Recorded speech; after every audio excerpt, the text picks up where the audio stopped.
بسم الله الرحمن الرحيم. وعندكم السلام يا سلامة إسلامك. أنتي الناس حافتك تشوكتا يددوينها نداون دونا بقى. وحلودك تاجي أيامهن لبا الريموت وحسب اللي سويين ور ومدة كسيو تورا وحوي وده هذا الذي سدح الحزبي رمها الدور شوينكا مدة دير بان وده هذا اللي سدح الحزبي يجوني جوني بقى أنا كنت تفاصيله قلين مدة حنوش شيء النار تاسي إن النتيجة الآن كل ما تي وواحد حزب سدح الحزبي سلقاتين وميل أسلدقين si ay noogu suurto gasho habsami socodka doorashadu inaanay natiijo laga gaadhin tafaashiisheeda iyo cid ee dalana war gaar aan ku soo saari doonaa waxa kale oo iyana jirtay safiiro dalalkii daneeyaasha ka socda oo aad u culus inay noo yimaadeen oo canaan la yimaadeen oo digniin la yimaadeen ويرادين هذه الدورشة هي الديمقراطية هرو سعود كيدو هكذا إن سومالي لان أنو تردم بيسكن نقول دونه سيدا نقول قمنا لهين سيدا نعاون لهين إيادنا موقف كي حزب وانو شيخني أحساب تقلنا وي شيختي إيانا تلوين بيكينين وحكو أولا وادي لقاطة واحتري لها تاسنا تفاسيش دا ونقلي دونا إيانا warbu waxa iyadoon la siin nimankii wax lagu heshiisay aan qaadan ayay tageen waxay yeeli doonaan iyaga u taalay warbixinta soo celin doonaan arinta ugu weyn ee laga sugay ayaamahanba oo qarankan aad u taabatay oo ummadoo dhami ka hadlaysay oo saameyn xun ay nagu yeelatay waxa weeye arinta ganacsade Axmed Cusmaan Geelle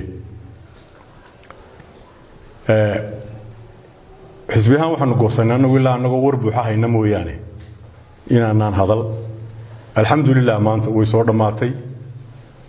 كدولة السوء هذا شنو واركيسين كان عصدوه يحفين كي كان عصدوه نواكي شباب تكبحيه أنا كان حنو صورة كشيء إن نقطة دير لقاعدة إنه كان عصدوه نصور يسرنا وإنه حك سوق قاعدنا أريد ما أنت تاجنا وحوي نكنون المواطنة مواطن سوماليلاند وي nin dalkan iyo dadkan laga xiga maaha waa maalgashadaha ugu weyn ee Soomaaliland maalgeliyay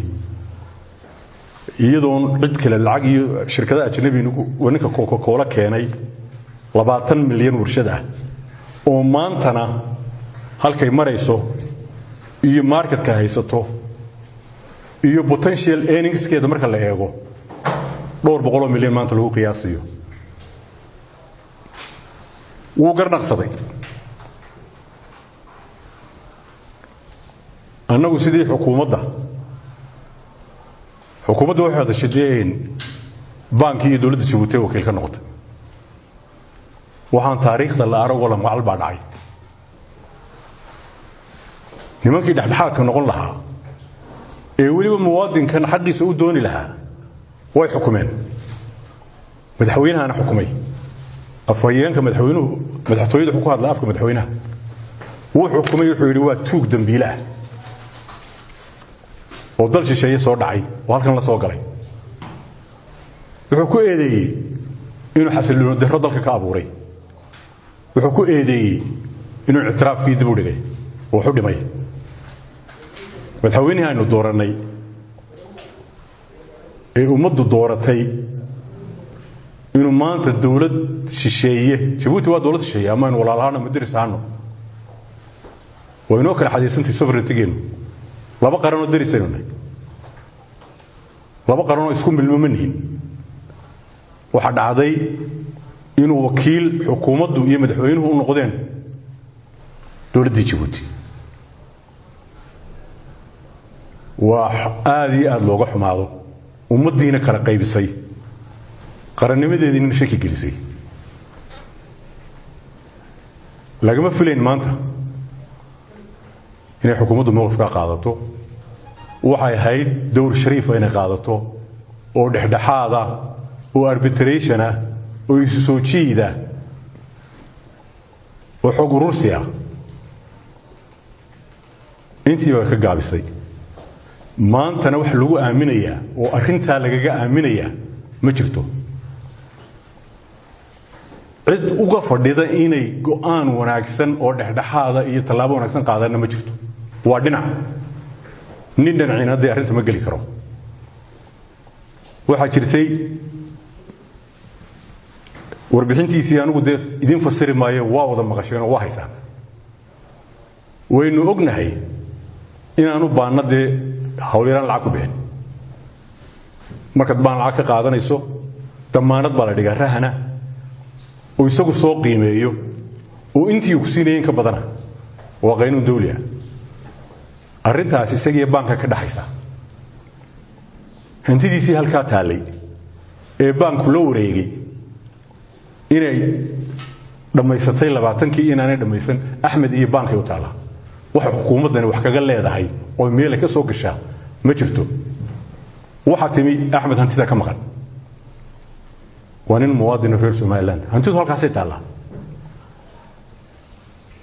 haday dawladda Soomaaliland iyo madaxweynaheedu Jabuuti wakiil ka noqday deetaana wakiil ka noqday ninka wixii soo doono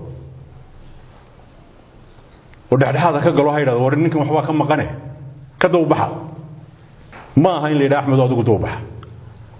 128 milyan ayuu sheeganaya inay kaga maqan tahay dawladda Djibouti waxay ahayd xukuumaddu taana inay ka hadasho waxa jirtay qaabka maxkamadeena loo soo mariyay oo Axmed kaga cawday ninkii wax loo sheeganayo dawladda Djibouti haday go'aan maxkamadeed keentay oo baanku keenay deena la wadaagay lama wadaagin hay'adihii oo dhan bay soo martay waxay u timi maxkamadda racfaanka mana ogeyn loomana sheegin waxay haydun go'aan degdeg inta la gaaro leeyahay Axmed waxa waa la xayray ee doobax maantana arrinta maxkamad Somaliland oo lagu aaminayaa ma jirto go'aankay soo saartaana go'aan soconaya ma aha ninkani uu dhacan yahay dacdushiina laguma garamo waa murti Soomaaliyeed dacdushi laguma garamo dawladda Soomaaliland waxaanu leenahay arrinta waad ku ceebowday waad ku jabtay meel xun baad iska taagtay dhexdhexaadna kama tihid adiga maxkamadahaadana cid aaminaysa maanta oo oranaysaan dawlad ahaan baan ku galeynaa iyo maxkamad garsoor baan ku galeynaa ma jirto waxa loo baahan yahay Axmed waa maqlaysan hadalkiisii waxaan ku soo gunaanadayaa isagu uu sheegay inuu doob bixiye yahay iyadoo waxa soo dhamay ka maqan yihiin inuu doob bixiye yahay halaga doobaxo qaabkii looga doobaxayna alla iska arko oo laga wada tashado